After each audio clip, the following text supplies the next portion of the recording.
Hello, boys and girls. Mr. Pals here. Good morning.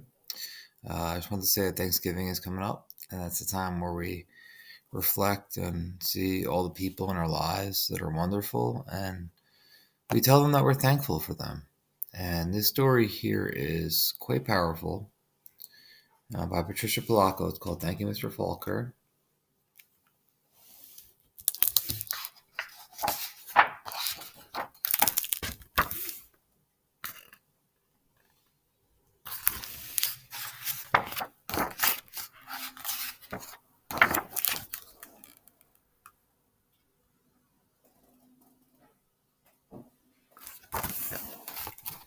Okay. The grandpa held the jar of honey so that all the family could see, then dipped a ladle into it and drizzled honey on the cover of a small book. The little girl had just turned 5. "Stand up, little one," he cooed. "I did this for your mother, your uncles, your older brother, now you." Then he handed the book to her. "Taste." She dipped her fingers in the honey and put it in her mouth. "What is that taste?" the grandma asked. The little girl answered, "Sweet." And all the family said in a single voice, "Yes, and so is knowledge. But knowledge is like the bee that made the sweet honey. You have to chase it through the pages of a book." The little girl knew that the promise to read was at last hers. Soon she was going to learn to read.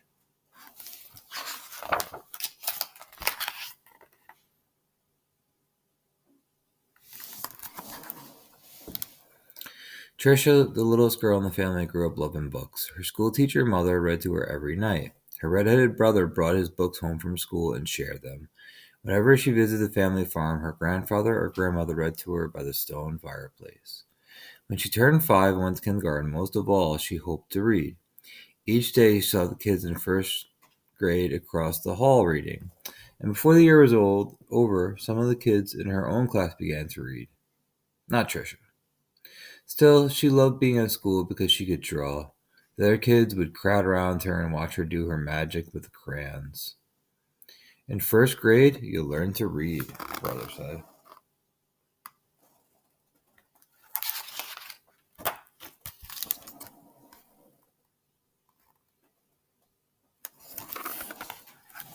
Okay.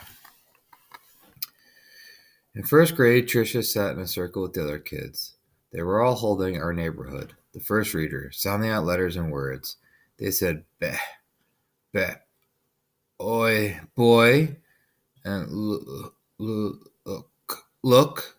The teacher smiled at them when they put all the sounds together and got a word right. But when Tricia looked at a page, all she saw were wiggling shapes. And when she tried to sound out words, the other kids laughed at her. "Tricia, what are you looking at in that book?" they'd say. "I'm reading," she'd say back to them.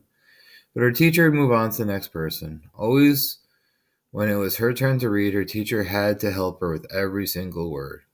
And while the other kids moved up into the second read and third reader, she stayed alone in Our Neighborhood. Tricia began to feel different. She began to feel dumb.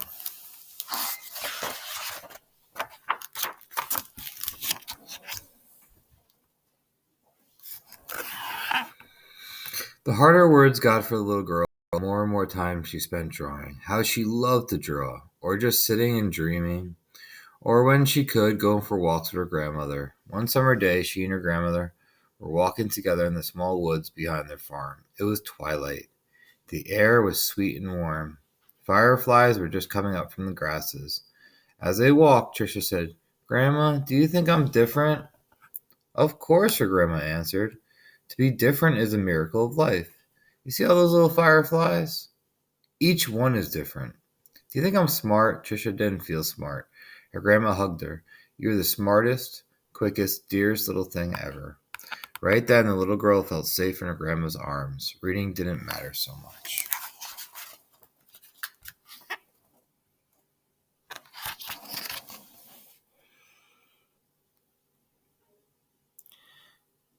Tricia's grandma used to say that the stars were holes in the sky.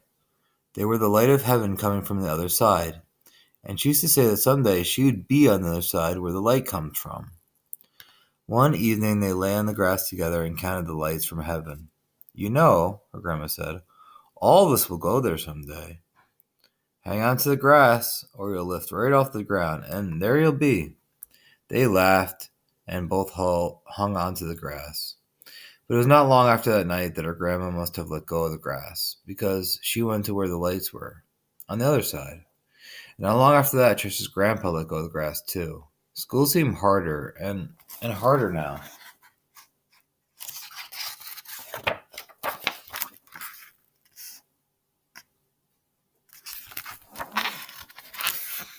Reading was just plain torture. When Sue Ellen read her page or Tommy Bob read his page, they read so easily that Trisha would watch the tops of their heads to see if something was happening to their heads.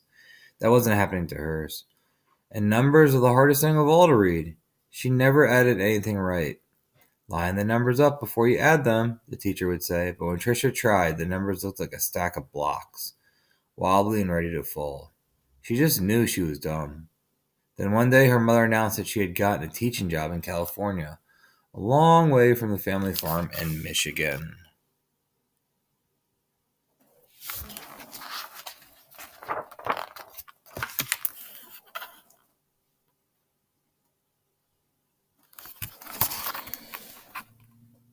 Even though her grandma and grandpa were gone, the little girl didn't want to move. Maybe, though, the teachers and kids in her new school wouldn't know how dumb she was. She and her mother and brother moved across the country in a two-tone 1949 Plymouth. It took 5 days. It's a long trip.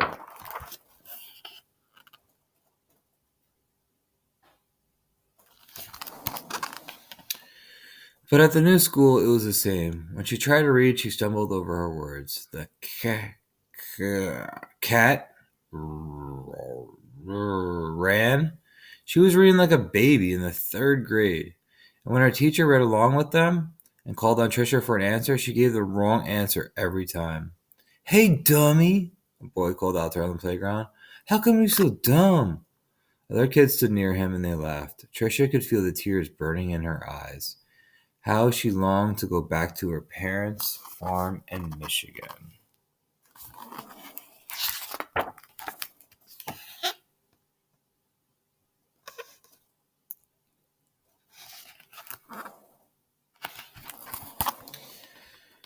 Now Trisha wanted to go to school less and less.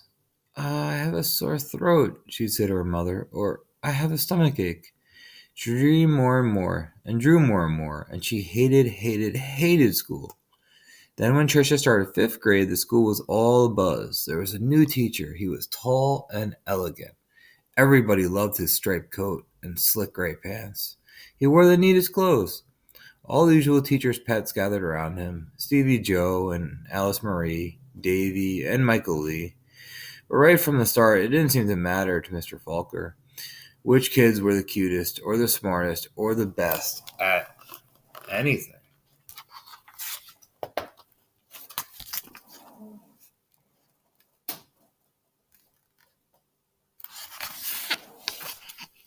Mr. Falker would stand behind Trisha whenever she was drawing and whisper, "This is brilliant, absolutely brilliant. Do you know how talented you are?" When he said this, even the kids who teased her would turn around in their seats and look at her drawings. But they still laughed whenever she gave a wrong answer. Then one day she had to stand up and read, which she hated. She was stumbling through a page in Charlotte's Web, and the page was going all fuzzy. When the kids began to laugh out loud, Mr. Falker in his plaid jacket and his butterfly tie said, "Stop! Are all of you so perfect that you can look at another person and find fault with her?"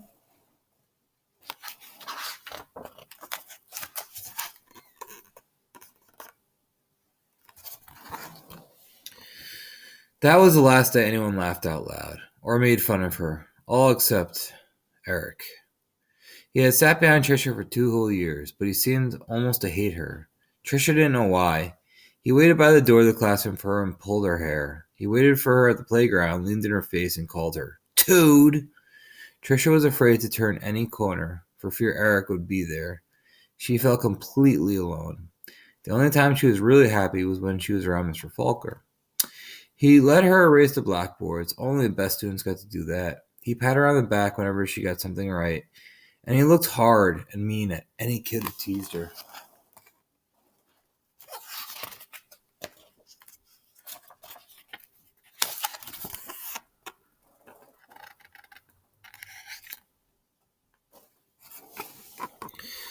But the nicer Mr. Falker was to Tricia, the worse Eric treated her.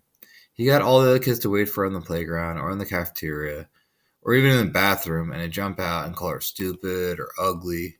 And Tricia began to believe them. She discovered that if she asked to go to the bathroom just before recess, she could hide under the inside stairwell during the free time and not have to go outside at all. In that dark place, she felt completely safe.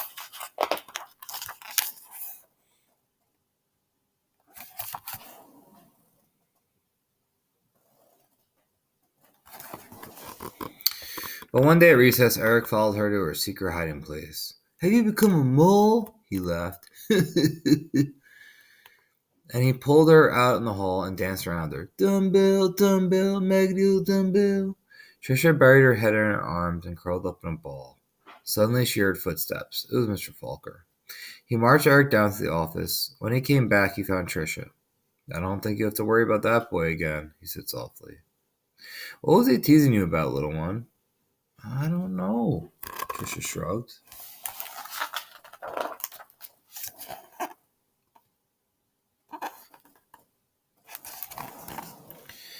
Tricia was sure Mr. Falker believed that she could read. She had learned to memorize what the kid next to her was reading, or she would wait for Mr. Falker to help with the sentence. Then she would just say the same thing he did. Good, he would say. Then one day Mr. Faulkner asked her to stay after school and help wash the blackboards. He put on music and brought out little sandwiches as they worked and talked. All at once he said, let's play a game. I'll shout out letters, you write them on the board with the wet sponges as quickly as you can. A, he shouted. She wiped a watery A. 8, he shouted. She made a watery 8. 14, 3, D, M, Q, he shouted. He shouted out many letters and numbers. Then he walked up behind her and together they looked at the board. It was a watery mess. Tricia knew that none of the letters or numbers looked like they should. She threw the sponge down and tried to run.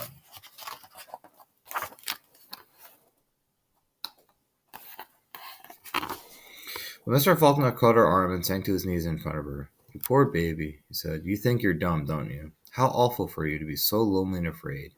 She sobbed. But little one, you don't understand. You don't see letters or numbers the way other people do. And you've gotten through school all this time and fooled many, many good teachers. He smiled at her. That took cunning and smartness and such bravery. Then he stood up and finished washing the board. We're going to change all that, girl. You're going to read. I promise you that.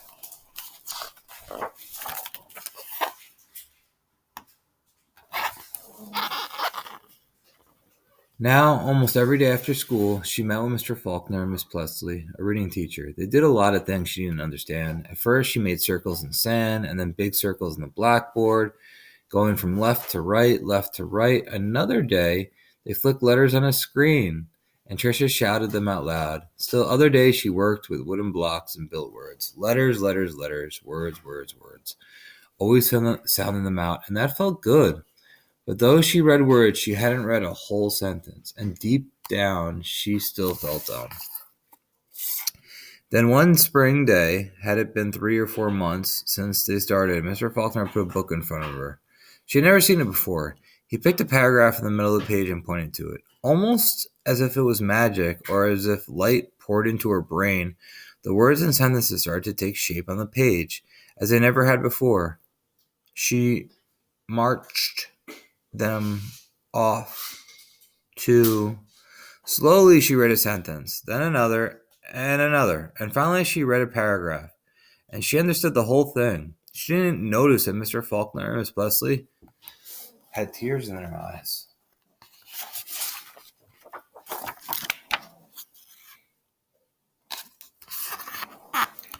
That night, Tricia ran home without stopping to catch her breath. She bounded the front steps, threw open her front door, and ran through the dining room to the kitchen. She climbed up on the cupboard and grabbed a jar of honey. Then she went into the living room and found the book on a shelf, the very book that her grandpa had shown her so many years ago. She spooned honey on the cover and tasted the sweetness and said to herself, the honey is sweet and so is knowledge, but knowledge is like the bee who made the honey. It has to be chased through the pages of the book. Then she held out the book, honey and all, close to her chest. She could feel tears rolling down her cheeks. But they weren't tears of sadness. She was happy, so very happy.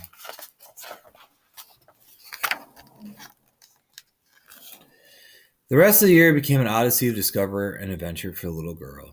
She loved she learned to love school. I know that because that little girl was me, Patricia Polacco. I saw Mr. Faulkner again some 30 years later at a wedding. I walked up to him and introduced myself. At first, he had difficulty placing me. Then, I told him who I was and how he changed my life so many years ago. He hugged me and asked me what I did for a living. Why, Mr. Faulkner, I answered, I make books for children. Thank you, Mr. Faulkner. Thank you. That's a tearjerker, boys and girls. So I want you to think about someone who's really special in your life that you're thankful for.